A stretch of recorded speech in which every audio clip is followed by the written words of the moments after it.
Good evening, I'm Sarah Sapsanama. Let's begin with the headlines of the hour.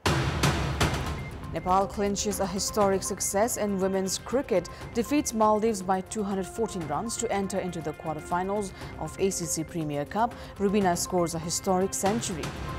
At least 10 people dead in a jeep accident in Palpa's Dino, 17 others injured receiving treatment in Lumbini Medical College. Nepalese stranded amid Russia-Ukraine war yet to be repatriated. Diplomatic efforts limited to talks. Experts say government has failed at strategies. And police in northern India fire tear gas to prevent thousands of protesting farmers demanding minimum crop prices from march on Delhi. Capital ringed to keep protesters at bay. 10 individuals have died in a vehicular accident in Chidis of Tino Rural Municipality, 5 in Palpa. The ill-fated vehicle that was headed to Chidis from Dumre under the Siddhartha Highway met with the accident between the road section. 17 more individuals have been injured in the accident.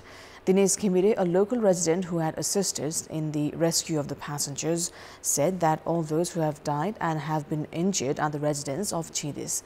Police and local residents have taken those who have been injured to Lumbini Medical College for treatment. The government has failed to rescue Nepali citizens from war-torn countries due to what experts call wrong diplomatic efforts.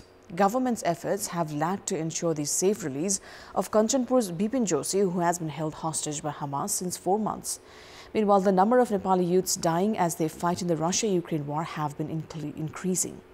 Families of those who have joined the Russian army have been exerting pressure on the government to bring them home, but official and unofficial efforts by the government have been ineffective. Experts say that the government has also failed in track to diplomacy. The authority has failed to make diplomatic efforts with China and India, among other countries that have strong financial, social and political ties with Russia for the rescue of Nepali citizens. It has also been understood that Nepal has not made adequate diplomatic efforts with countries like Qatar and Egypt that are in constant correspondence with Hamas for the release of Nepali student Bipin Joshi. The government has also not been able to coordinate and make efforts through business persons in these countries to secure the release of Nepali citizens trapped in war-torn nations. The government also remained indifferent towards the issue when chairperson of the National Assembly, Ganesh Timalsina, visited Russia a few months ago.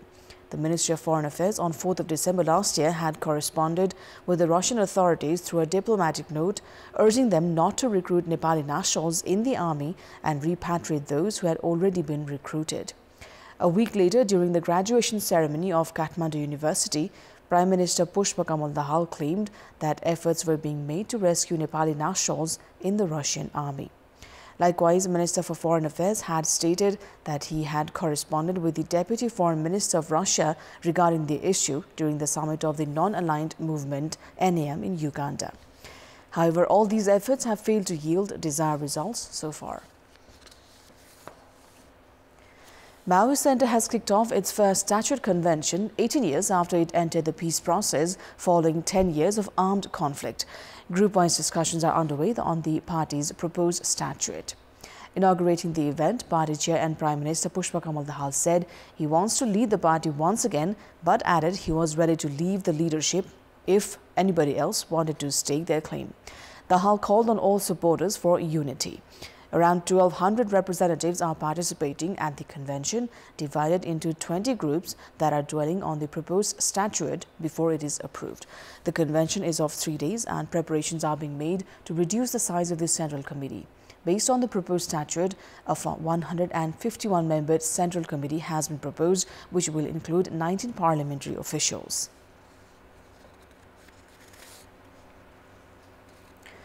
Rashtriya Swatantra Party has suggested the government to begin the process to seize property of the operators of cooperatives and compensate the depositors. The party, in its report prepared to address the problems in the cooperatives and microfinance sector, has stated that the depositors have not been compensated yet because of the impunity provided to the operators by political parties.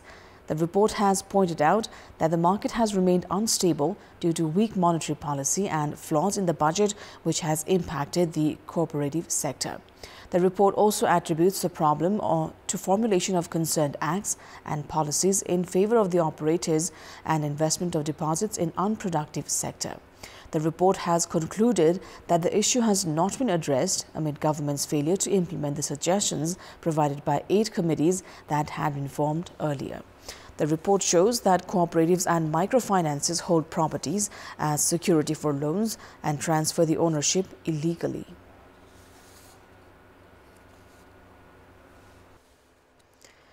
Chairperson of the main opposition CPN-UML, KP Sharma Oli, has said victims of the insurgency era should be at the center of the transitional justice laws.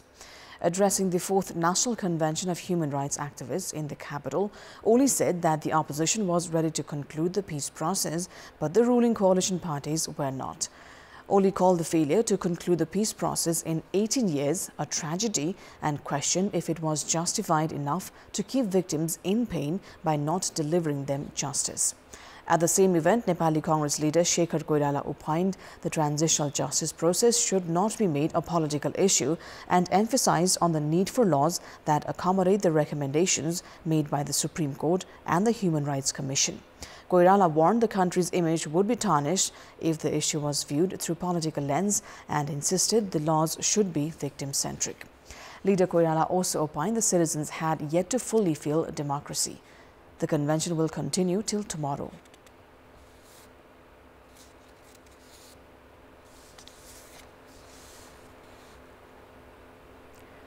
The Department of Commerce has taken action against 3-star hotel Himalaya in the capital's Lazimabad for using expired consumer goods. The hotel, under the name of West Resort Nepal Private Limited, was found to be using products that expired 6 months ago. A joint team from the Department of Commerce, Department of Supply and Consumer Protection, and Food Technology and Quality Control Department had checked the milk, vegetable ghee, gram flour, among others. The hotel has been asked to pay a fine of 300,000 rupees immediately. The monitoring team also destroyed the expired goods.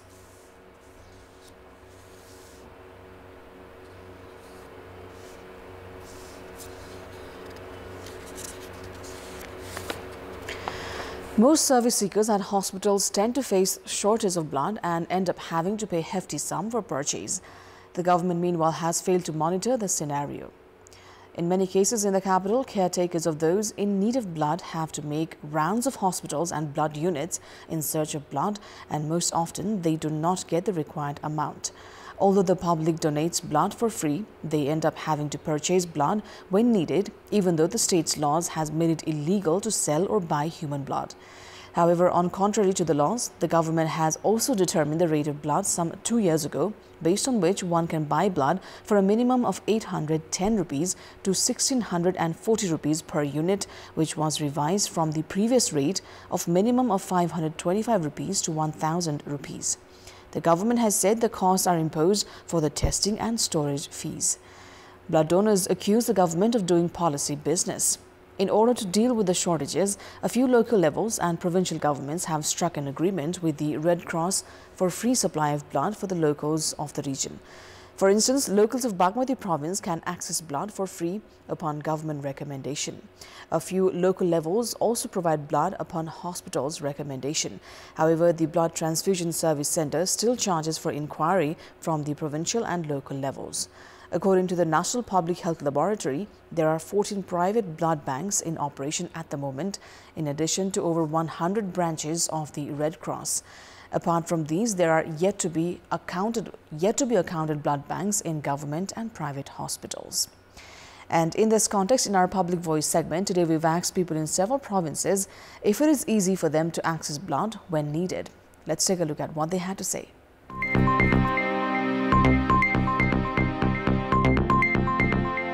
रगत पाउनलाई अलिकति गाह्रो भइरहेको अवस्था छ किनभने धेरै जनामा अझै पनि रक्तदान गर्नुपर्छ भन्ने जुन त्यो भित्री मानसिकता हो त्यो मानसिकता मैले चाहिँ कमजोर भइरहेको चाहिँ कर्णाली प्रदेशमा पनि पाएको छु। ब्लड डोनेसन गर्ने ठाउँमा चाहिँ स्वयं रोगीको चाहिँ मान्छेहरू गएर चाहिँ भनसुन गर्नुपर्ने जति सजिलैसँग पाउनु पर्ने त्यसरी पाएको र प्राप्त भएको अवस्था पनि छैन। पहिले जस्तो छैन, प्रदेश अस्पताल पनि ठिक छ। अहिले रगतको त्यस्तो समस्या खासै छैन। जनचेतनाको कमी छ, त्यसको लागि रक्तदान गर्नको लागि चाहिँ अहिले त्यस्तै खालको एउटा कुनै तालिमहरू ल्याउन सकेमा चाहिँ अझ सहज हुन्थ्यो। 22 चोटि ब्लड डोनेसन गरिसके। मेरै आफ्नै परिवारलाई कहिलेकाहीँ रगत चाहियो भनेदेखि म आफै भौतारिनु पर्छ।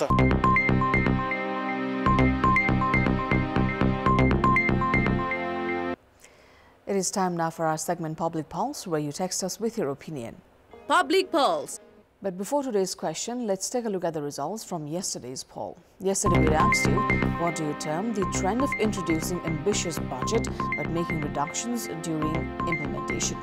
82% voted for option A, impractical objectives, 8% for B, failure in spending, and 10% for C, inadequate resources. And here's today's question. Why has the government failed in repatriation of Nepalese stranded in conflict regions? Your options are A, wrong strategy, B, lacking sensitivity, and C, it's a complicated case.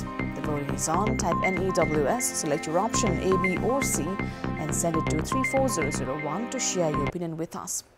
Time now for international update.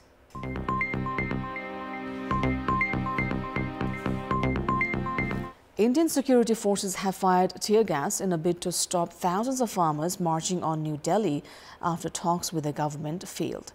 Local broadcasters showed thick clouds of tear gas as police sought to disperse protesters near Ambala, some 200 kilometers north of the capital. The farmers are demanding that the government offer greater support and guarantees.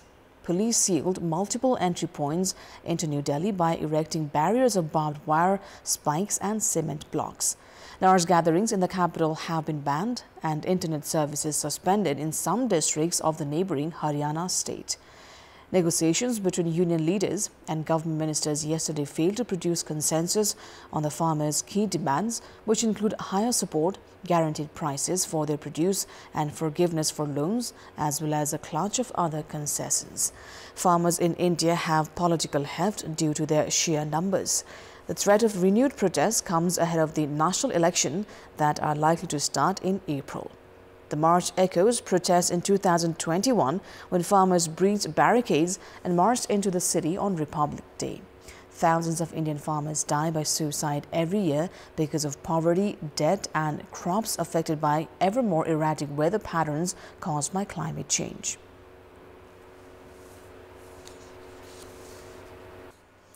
Welcome back. It's time now for Sports Update. Sports News. Nepal have stormed into the quarterfinals of the ACC Women's Premier Cup after thrashing Maldives by a huge margin of 214 runs and topping the group, winning all the group stage matches. Rubina Chetri scored a brilliant century in Nepal's win to become the first female centurion for Nepal.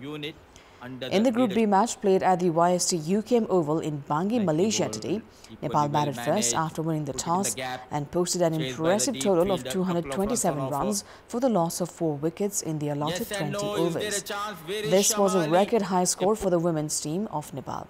Prior to this, Nepal's highest score of 164 runs was set against Qatar in November 2021. Nepal had a good start as Kavita Kaur and Sita Rana Magar put on 33 runs for the opening partnership.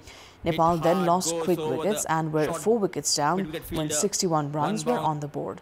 But the 5th wicket partnership between Rubina Chetri and Pooja Mahato put on an unbeaten 163 runs, which was also a record high for the women team Nepal. Rubina top scored for Nepal with an unbeaten 118 off just 59 balls, smashing 5 sixes and 10 fours. Pooja Mahato also contributed a quick-fire 59 off 36 balls and remained not out. Shamma Ali with 3 wickets was the most successful bowler for the Maldives. Chasing a daunting victory target of 228 runs, Maldives were bowled out in 13.5 overs for a meager total of 13 runs and lost the match by a huge margin of 214 runs. None of the Maldives batters scored in double figures and 6 players were out for ducks. Maldives skipper Somya top scored with 5 runs. Ashmina Karmacharya was the pick of the Nepali bowlers, grabbing 4 wickets. Rubina Chetri and Pooja Mahato also claimed 3 wickets each in Nepal's win. Nepal will now face Kuwait in tomorrow's quarterfinal, which is scheduled to kick off at 11:15 a.m. Nepal time.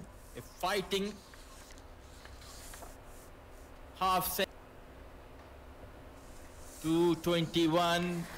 Rubina Chetri has become the first Nepalese female cricketer to strike a century in international cricket. She scored an unbeaten 118 runs in Nepal's match against Malaysia at the ACC Women's Premier Cup. The former national team captain scored a century in 53 balls with 10 fours and 5 sixes. The previous record for highest runs for a Nepalese female player was of Sita Rana Magar with an unbeaten 82 runs scored during Nepal's match against Qatar in November 2021. That is all for the moment. Thank you for watching. Good night.